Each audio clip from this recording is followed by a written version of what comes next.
আংশিক মেঘলা আকাশ শহরে কবে থেকে শুরু বৃষ্টি? তো কবে কখন থেকে বাংলার কোন কোন জেলাগুলিতে বৃষ্টি শুরু হবে? এই বৃষ্টি আগামী কতদিন পর্যন্ত চলতে পারে? এ নিয়ে আরও বিস্তারিত রয়েছে, তাই বিস্তারিত জানিয়ে দেব। ভিডিওটিকে স্কিপ না করে সম্পূর্ণ দেখবেন।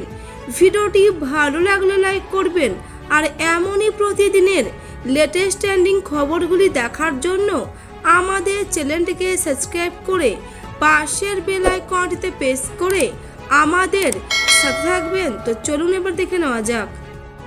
হঠাৎ করে রাজ্য জুড়ে তাপমাত্রার পারদ বেড়েই চলেছে। মার্চের শুরু থেকে গরমের অস্বস্তিতে ভুগছে শহরবাসী। তবে এই অস্বস্তিতে গরম আরও বাড়ার সম্ভাবনা রয়েছে। আবহাওয়া দফতর সূত্রের খবর, তাপমাত্রা বাড়ার ফলে জলবাষ্পের পরিমাণ বাড়ছে উপকূলবর্তী এলাকাগুলিতে, আর এই জলবাষ্পের ফলে ভ্যাপসা গরম বাড়ছে। কবে হবে বৃষ্টি? ফাল্গুন পার করে চৈত্র চলে এসেছে, প্রায় শেষ হতে চলল চৈত্র, কিন্তু এখনও তেমন বৃষ্টি দেখা মেলেনি। গরম বাড়ছে প্রতিদিনই। মেঘলা আকাশে দেখা মিললেও বৃষ্টির ছিটে ফোঁটাও এখনও পড়েনি। আজ বৃষ্টির পূর্বাভাস না থাকলেও আগামীকাল থেকে হাওয়া বদল হতে পারে, এমনই ইঙ্গিত মিলছে।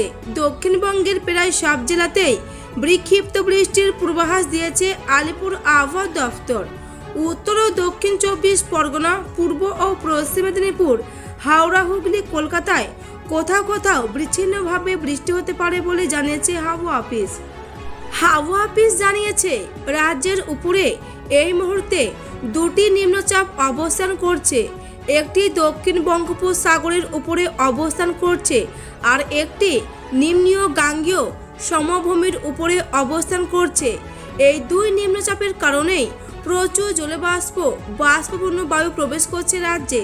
সেই কারণেই এই বৃষ্টির সম্ভাবনা তৈরি হয়েছে।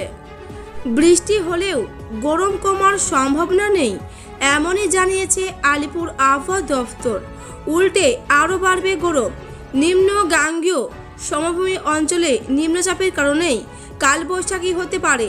তাতে সাময়িকভাবে হয়তো তাপমাত্রা কমবে, কিন্তু তাতে দীর্ঘস্থায়ী ফল হওয়ার সম্ভাবনা নেই। ইতিমধ্যেই পশ্চিম ভারতের রাজ্যগুলিতে তাপমাত্রা 40 ডিগ্রি পার করে গিয়েছে। তাপপ্রবাহ বইছে রাজস্থান, গুজরাট, মহারাষ্ট্রের কিছু এলাকা।